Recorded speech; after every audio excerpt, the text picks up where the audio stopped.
Hey, what is up, everyone? I'm Jubs, and welcome back to ATM7 Skyblock episode 21.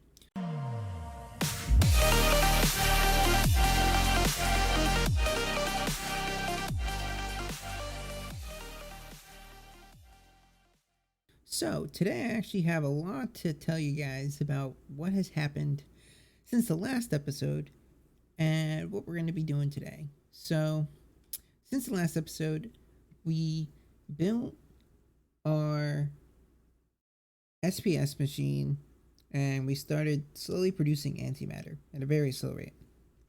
So to deal with that, the first thing I came up with was creating a power room. So I moved all of my power reactors. So I had four of them in the beginning. I think it was four, and I moved them into this area, and then I made a bunch more. I think I have 20 in total right now. Um, and each of these have a generating factor of 226,000 FE a tick. So between all of these, I was able to generate about 6 million RF a tick. And then alone, they can store a lot themselves. But you might be wondering where all of our power actually is right now. And I will explain that in just a second. Um, but yeah, I thought the 6 million FE a tick generation would be good enough to really move along antimatter, but turns out I was wrong. I needed more than that. Um, so I'll be showing you guys what is happening with that. So over here, I built a induction matrix. So an induction matrix it can be, I think there's like a smallest of like a 3x3 or 3x4, or I think it's a 3x3. But essentially, it's these casings around the outside, and then I'll show you guys on the inside. You have these things. You have induction providers and induction cells, and then you wrap these around to make the multi-block.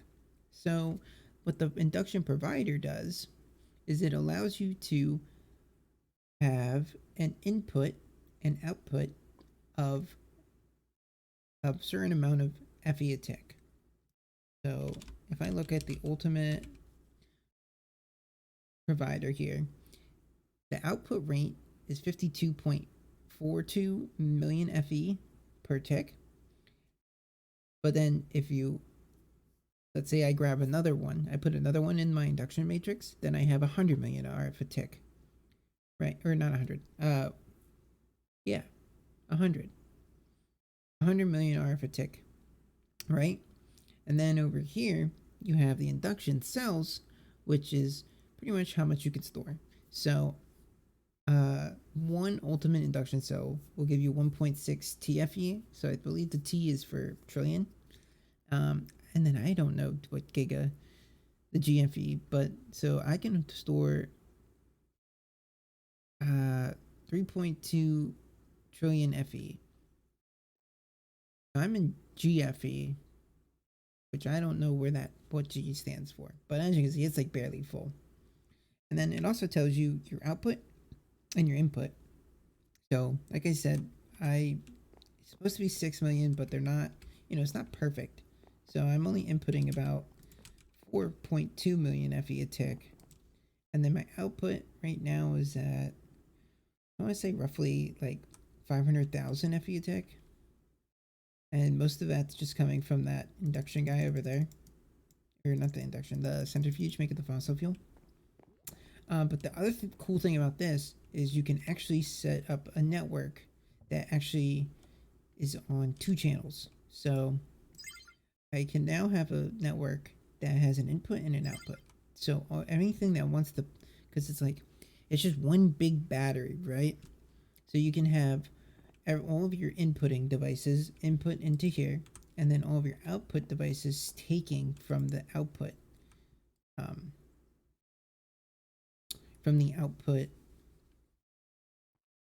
network. Remember, when I made raw iridium. I wonder if I'm still getting more of this. Okay, so to get the raw iridium, I went into the end, right? Reset this.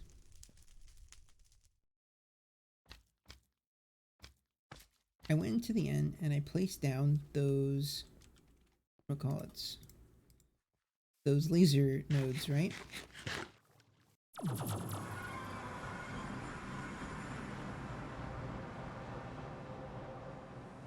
What did I just throw? Weird. These guys. So I had them stationed over there, right? And in the middle, I had a laser that was a white laser, right? So the white laser, or not laser, lens. The white lens is what allowed me to get the raw iridium, right? Turns out I can do the same thing with a purple lens.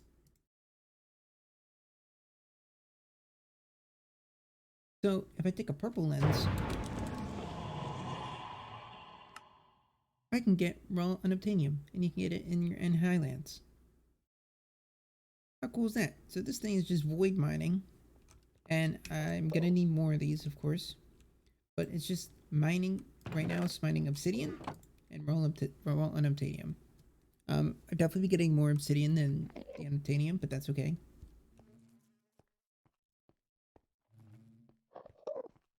And then I have another one in the Twilight Forest. Same setup, essentially.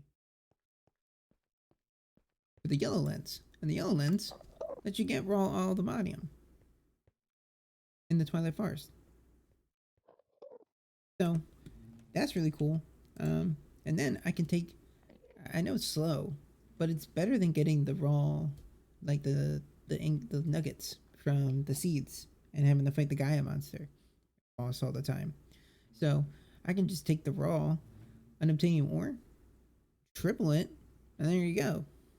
So now I shouldn't have any problems. Why have I been wearing a hazmat suit? Well, fortunately, my reactor meltdown on me the other day. I was on the world. So, um, another thing. Do you guys remember how this process down here? I was having a problem keeping uranium constantly being produced. And because the uranium was never being produced, I was on the world for a little bit and I ran out of fissile fuel. I didn't know, but I ran out. Because I ran out, my reactor melted down. Now, I think because I have the chunks claimed, my reactor blocks didn't disappear like they should have, but radiation has leaked into that section of the world. And when I went over there unknowingly, I died of radiation poisoning. Luckily, I made it home before I died. So I was able to get all my stuff and I didn't have a problem. But then what I had to do was I had to make this hazmat suit. This suit, it pretty much protects you from radiation. And then I also made a Geiger counter. So if you right click this counter, it tells you how much radiation is exposed in the air. So you see how it's 99.99 NSV per H and it's green in color? That means there's no radiation in this air and there's no problems at all. Now, we're going to go over to my reactor setup. So let's go to the reactor. And this is what it looks like currently right now. Oh, here we go. So out here, it's like barely, almost normal, but up close in the middle of the reactor here, it's 14. It's yellow, and you can see these green particles, and you can also hear like this weird clicking. So this is all radiation. The other thing I noticed is when just checking radiation levels, when I had my reactor on and my burn rate was at 380, I actually was producing radiation in the air. And I'm not exactly sure how, but I was.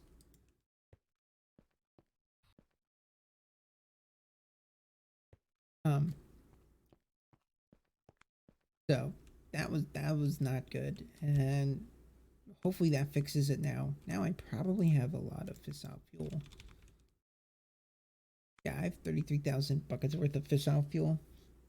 It gets used up kind of quick when I turn the reactor on, but at least now I have it like stored and ready to go. Now, you may also be wondering what is happening above me.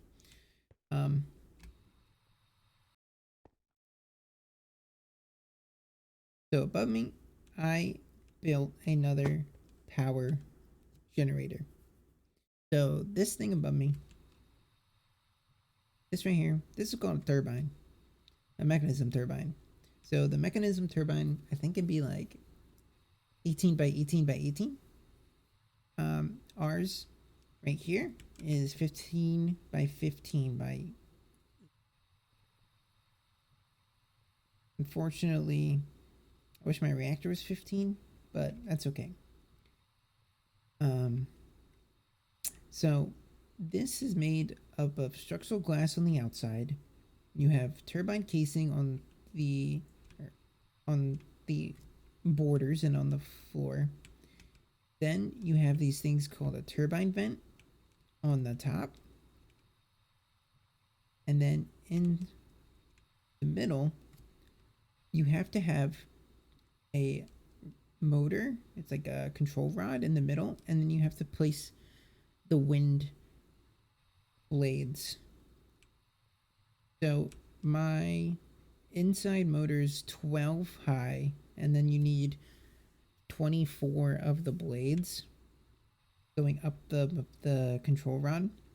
And then down here, I made 4 ports for the output coolant. So now when this runs, the heated steam, instead of getting thrown into a trash can, will now go into the turbine.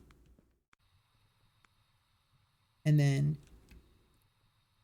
the other thing is here. Actually, I want to put some light up here. My thing spawning.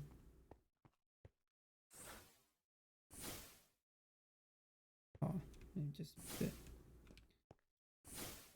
Alright, so up here in the reactor,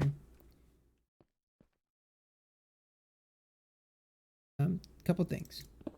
So right above the motor, right, you have to put a rotational complex, right, which pretty much turns the turbine. And then in order to power, and then what happens is a bunch of pressure is generated. So you need these pressure dispersers to disperse the pressure throughout the turbine. So we just did it. One here, and then you can also make something called a oh yeah, you can add a condenser. There's these saturating condensers that you can put above these to pretty much turn the steam back into water. But we really don't need that because we don't care about the water. We just need the steam for the turbine. And then these last pieces are called electromagnetic coils. So one coil will power 6 blades, right? And then we have 24, or one coil will power 4 blades, and then we have 24 blades in total. So we needed 6 of these coils to power our turbine coils. So let me get out of here, and then I'll demonstrate why we built this thing. So remember this guy? So this guy You need 400 million RF a tick just to make the antimatter. Using this, I was able to generate about 5 antimatter pellets so far. We need 11 for the creative star, but I'm going to now turn this guy on. Let me test this real quick. If I turn this guy on, is this generating still? 12, 3. Okay, it's still going down. Alright, so I turn this guy on. Right? And now, since I have steam now entering in, so the turbine is actually, the amount of power the turbine generates is actually based off of what your burn rate is and how efficient your reactor is. So, with this guy on at a burn rate of 200 millibyte buckets per tick, I am able to generate 13.71 million FE per tick. That's crazy. Look at that. So this guy is generating 13 million by himself, whereas those reactors were only able to generate 6, and I had 20 of them, like 6 million. So that, oh, it's nighttime. So that is pretty much how I was able to speed up my SPS and antimatter pellet process. I finally finished the dimensional seed guy, so we're gonna craft him.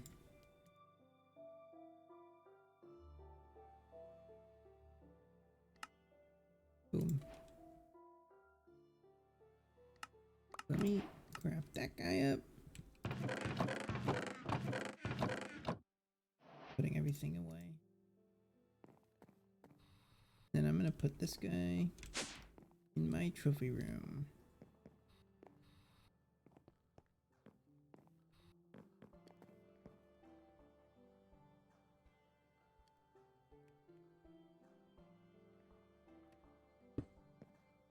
Master dimensions, same thing as per usual.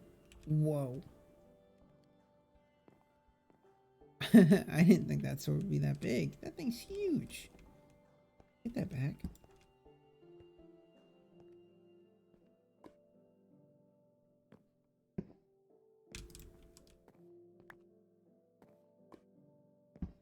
This thing. What? This thing is huge. Look at this. Holy smokes. So, I built myself this guy, a digital miner. The way the miner works. Well, it was a little daunting at first, but I think I figured it out.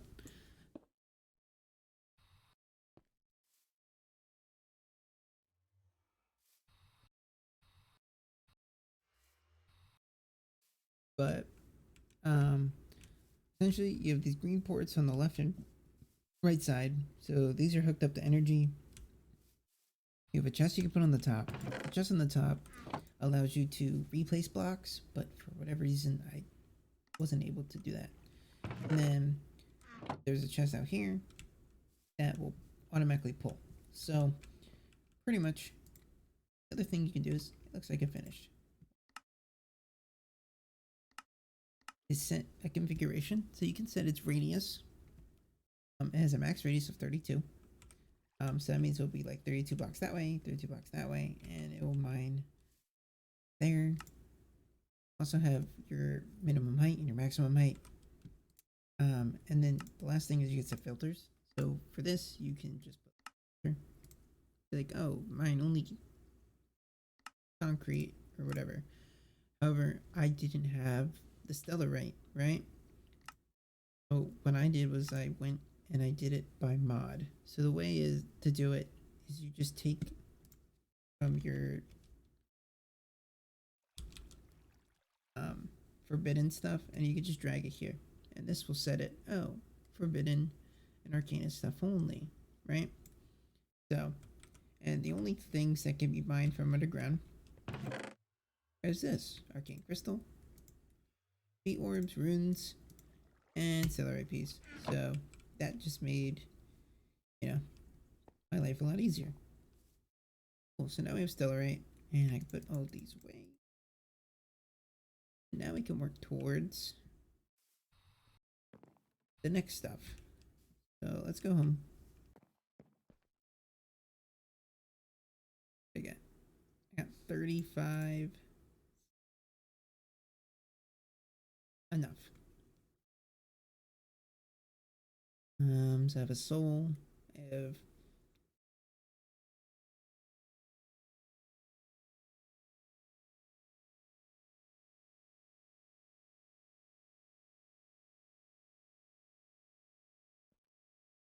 okay.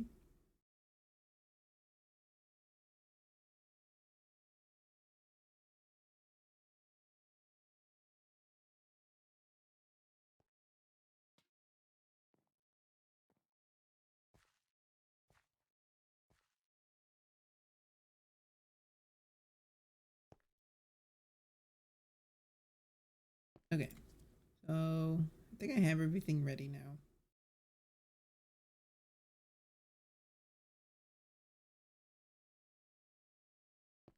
Need to figure this out.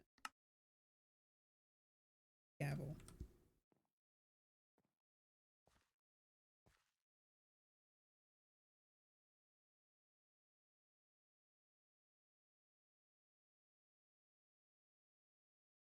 Looks like okay. Head, which is made out of clay, and then you put this.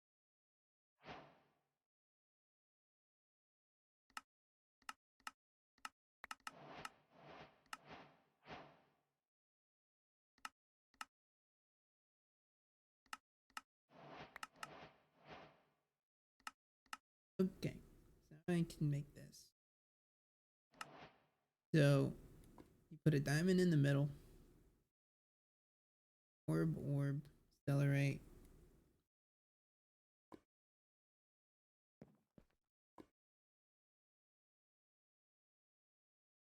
Orb. Right.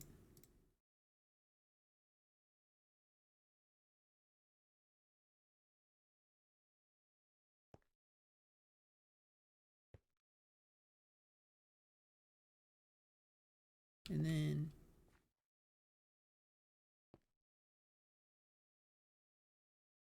oh.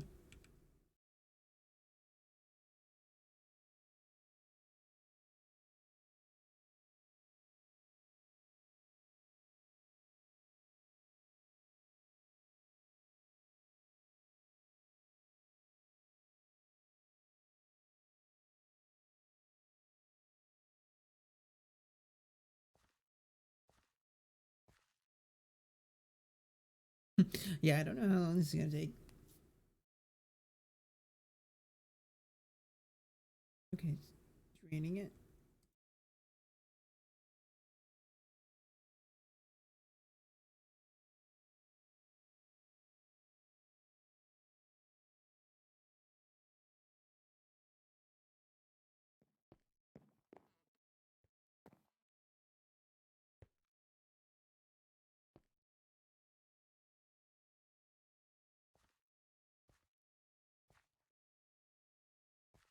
Oh, there it is. Oh, I missed the conversion, but I guess that's okay. Boom. Piece of stellarite. Cool. So I can make another one if I wanted to. Okay.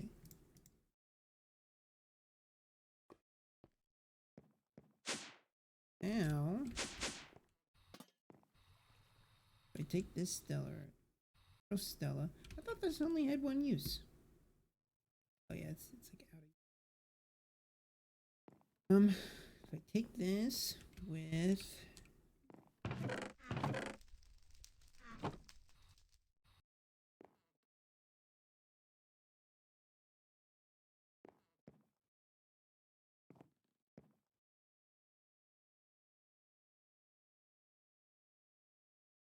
There we go. Complete me against fire damage. Right, so now we got the Eternal Obsidian Skull. I think that's gonna be this episode. Got a lot done actually. We're really progressing towards this star. I just need a couple more titanium, a netherite, or like a lot of netherite actually.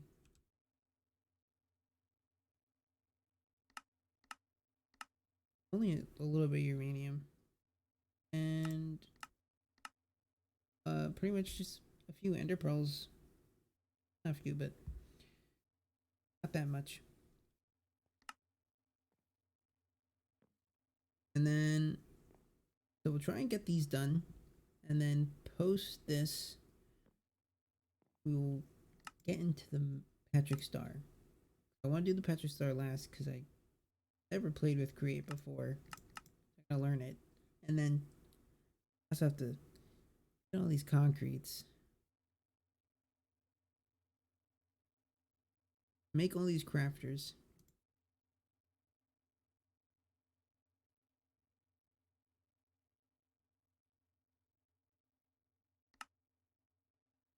And then, because once I get the Patrick Star in the shape of the star, I can then make the ATM star.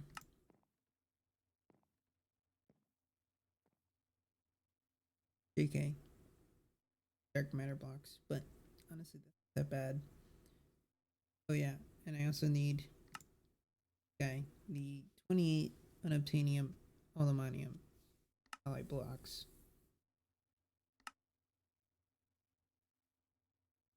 That's still not too bad.